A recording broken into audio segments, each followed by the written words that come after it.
There are temples on this earth that were never temples at all, structures so precise, so standardized, so industrial in their output that the only word that fits what they actually were is factory. And every official explanation for these sites collapses the moment you look at the stone. The first site sits 12,800 feet up on the Bolivian Altiplano, and the moment you walk onto the platform, you understand that whatever happened here had nothing to do with worship. The wind cuts straight through cloth, the air carries half the oxygen of sea level, and what catches your eye first is not the ruin, but what is lying on the ground, slabs of dark grey rock scattered across the high plain near Lake Titicaca, every one of them carved into shapes that should not be possible to produce by hand. Block after block, all cut from andesite, all carrying the same precise interior cuts, the same recessed channels, the same machined edges, as if they came off the same template. There are H-shaped blocks lying across the field, dozens of them, every interior angle within a fraction of a degree of every other, every notch sized to interlock with the next. This is not what a stonemason produces by hand. This is what a foundry produces from a mold. Andesite is one of the hardest building stones on Earth, harder than the bronze chisels archaeologists have assigned to its builders. Bronze cannot cut andesite. It deforms against it. The Tiwanaku people, between 500 and 1000 AD, had no metallurgy capable of touching this stone. The largest blocks weigh 130 tons each, were brought from quarries 90 kilometers away across mountainous terrain, cut to standardized dimensions, and dropped into an interlocking layout where every adjacent block had to be equally precise. When the Spanish arrived in the 1500s, they asked the Aymara people who lived nearby who had built it. The Aymara did not claim it. They said the stones had been arranged by another race, in another age, and that the work had been done in a single night. Whatever assembled Puma Punku was not building a temple. It was producing parts. And the people who lived here when the Spanish came were not confused about that. They just told the truth in the only language anyone would let them use.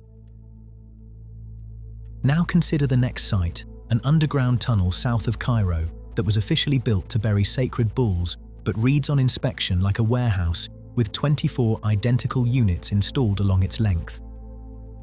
In November 1851, a young French archaeologist named Auguste Mariette was wandering the dunes outside Saqqara when he noticed the stone head of a sphinx protruding from the sand. He started digging. Within days, he had cleared an entire avenue of sphinxes leading to a sealed entrance in the bedrock. He broke through the door and descended into a corridor cut directly into the stone, lit only by the candle in his hand, with no idea what he was about to find. The corridor stretches for over 300 meters. Along both walls, set into precisely shaped niches at regular intervals, sit 24 black granite boxes of identical dimensions. Each one weighs roughly 100 tons. Each one has a separate lid weighing 30 tons. Each one was cut from Aswan granite and floated 800 kilometers down the Nile from the same quarry.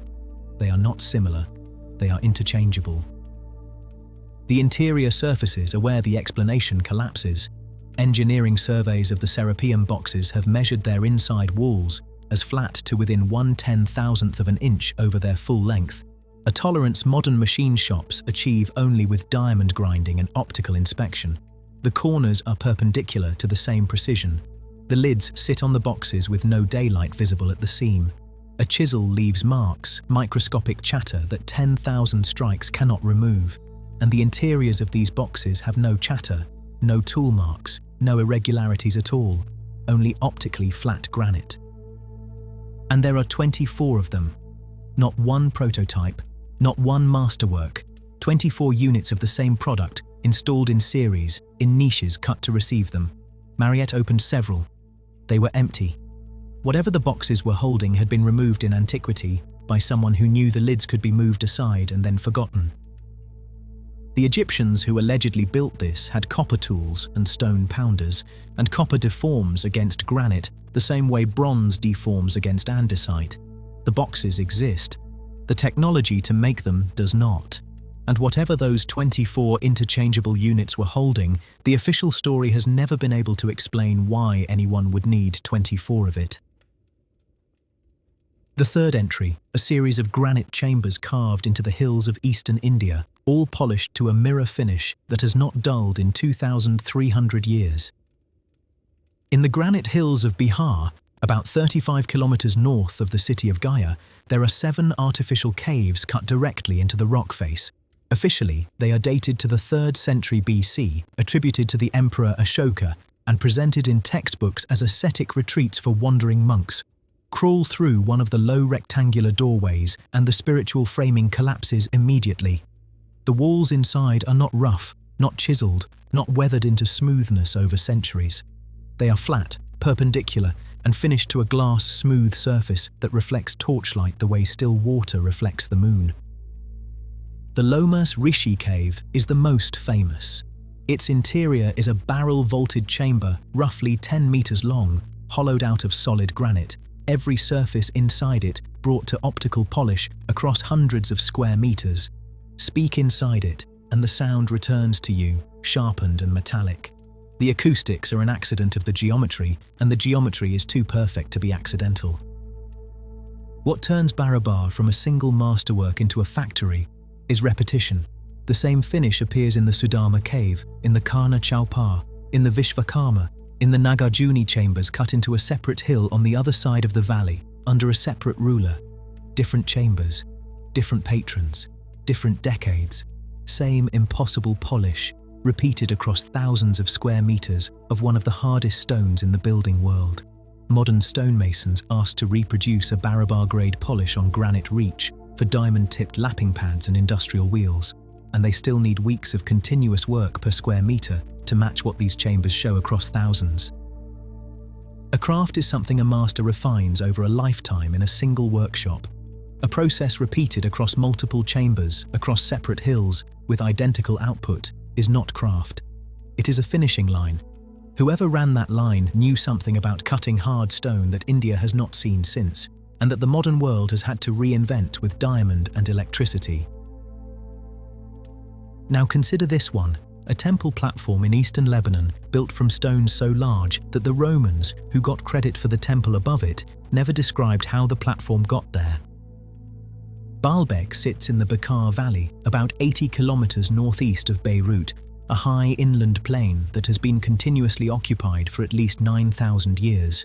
The Roman Temple of Jupiter was built here in the 1st century AD. Its columns are famous. The platform underneath them is not. Built into the western retaining wall of that platform, 3 courses up from the base, sit 3 colossal limestone blocks laid horizontally side by side. They are called the trilithon. Each block is roughly 20 meters long and weighs around 800 tons. They are dimensionally identical. The seams between them are visible. They sit on top of an earlier course of stones that themselves run to 300 tons each, and no Roman text describes how any of it was placed. Walk a kilometer from the platform into the limestone quarry that supplied the trilithon, and the unfinished one is still lying there. The Hajjar al-Hibla, the stone of the pregnant woman, is a single rectangular block, 21 meters long, weighing roughly 1,000 tons. It was 3/4 cut out of the bedrock and then abandoned, exactly where the workers stopped, with the cut channels around it still visible in the surrounding stone. A second stone of similar size was discovered nearby in 2014, partially buried, also abandoned mid-extraction. The output is here installed in the wall. The unfinished output is here, lying in the quarry. Whatever pulled 800-ton blocks out of solid limestone, shaped them to identical dimensions, and lifted them 3 courses into a wall, walked away from the next one mid-job and never came back. The workshop should sit between the quarry and the platform. The road they used should still be visible. There is no workshop. There is no road. There is only the unfinished stone where they left it, 2,000 years ago or longer, depending on which dating you trust. The 1,000-ton stone is still where they put it down. The crew that almost moved it walked away in the middle of a shift, and nobody has ever been able to explain what they were doing there in the first place. Notice what every site so far has in common. The output is here. The factory floor is gone. The men who ran the work are unnamed in every record we have. The next 2 sites are the heaviest on this list, and the pattern only gets worse. The fifth entry, the only structure where the workshop and the product are the same place. In the highlands of Maharashtra, India, at the Ellora cave complex, there is a building with no equivalent anywhere else in human history. The Kailasa Temple was not assembled from blocks. It was not carved into the side of a hill. It was excavated downward into a single basalt cliff, top first, the entire structure sculpted in place by removing the surrounding rock until the temple emerged from what had been solid stone. 3 full stories of pillars, courtyards, gateways, life-size elephants, freestanding shrines, and intricate relief panels, all carved from one continuous piece of bedrock with no joints anywhere because nothing was joined. The math is what stops people. The volume of basalt removed to produce Kailasa is estimated at 400,000 tons. The official construction window is 18 years during the reign of the Rashtrakuta king Krishna I in the 8th century AD. In Markangs, 18 years, 400,000 tons. That works out to an extraction rate of roughly 200 tons of basalt removed every working day for 18 consecutive years, with copper chisels and iron picks, in a top-down sequence that allowed no errors because there was no way to add stone back if you took too much. Larger than the Parthenon, carved from above, with no prototype and no margin to revise the cuts.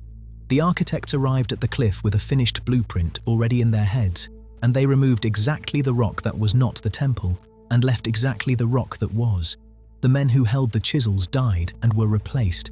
The men who replaced them died and were replaced. By the time Kailasa was finished, 2 generations of stoneworkers had spent their entire adult lives on a single building, and we do not know any of their names. This is the only entry on the list where the factory floor and the finished product are visible in the same frame.